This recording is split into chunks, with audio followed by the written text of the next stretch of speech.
Good afternoon to members of the press.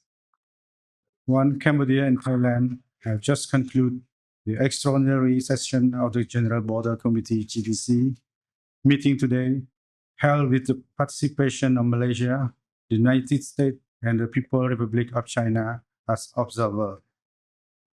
I greatly appreciate that the government of Malaysia for graciously providing a venue of this important meeting and participate as an observer.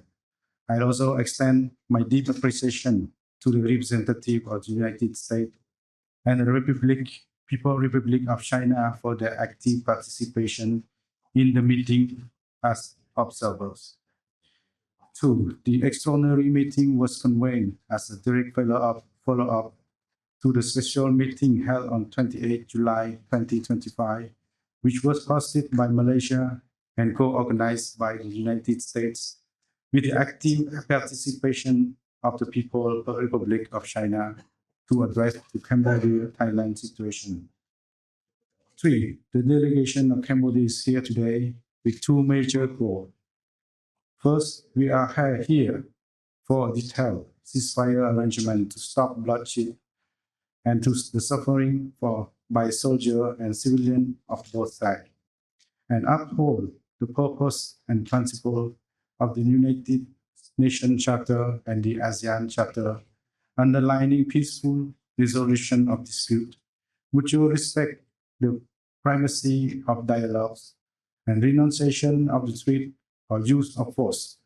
Second, we are here for the establishment of the credible, impartial, and effective monitoring mechanism for the truth.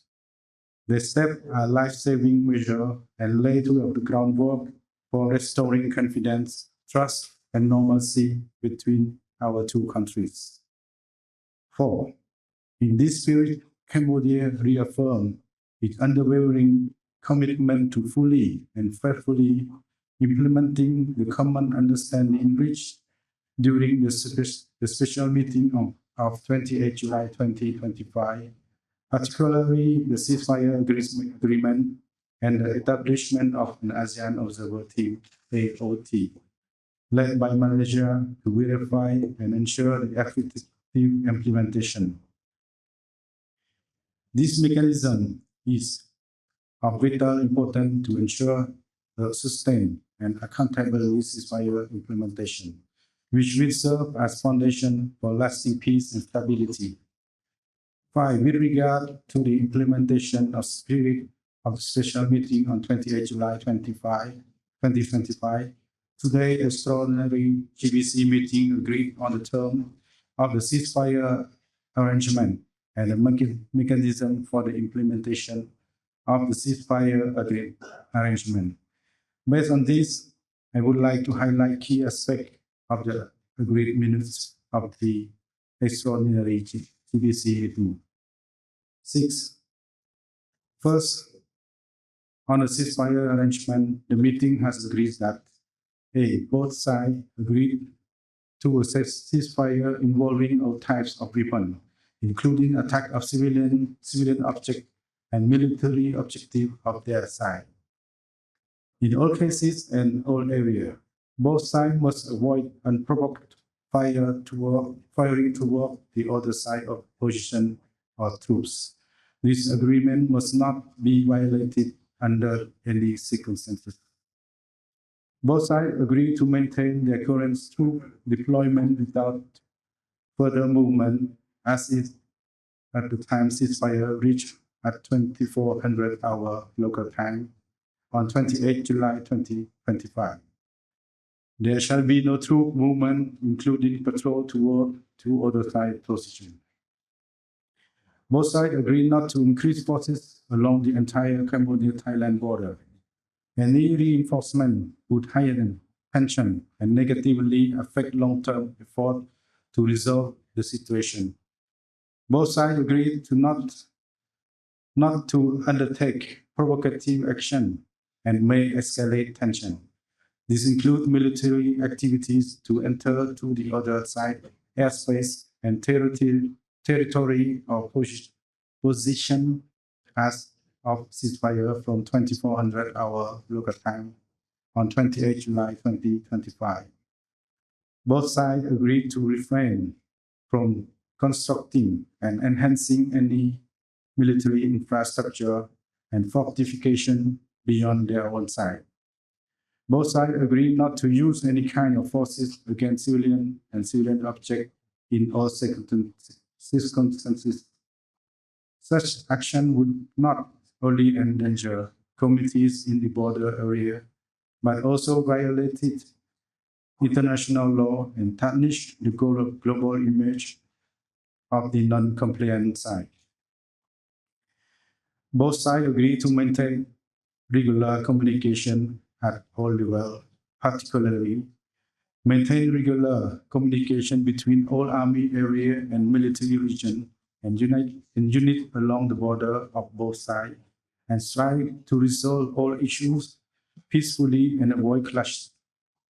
Convene the Regional Border Committee RBC meeting within 2 weeks after this extraordinary GBC meeting, with the host to be determined in accordance with regular hosting rotation.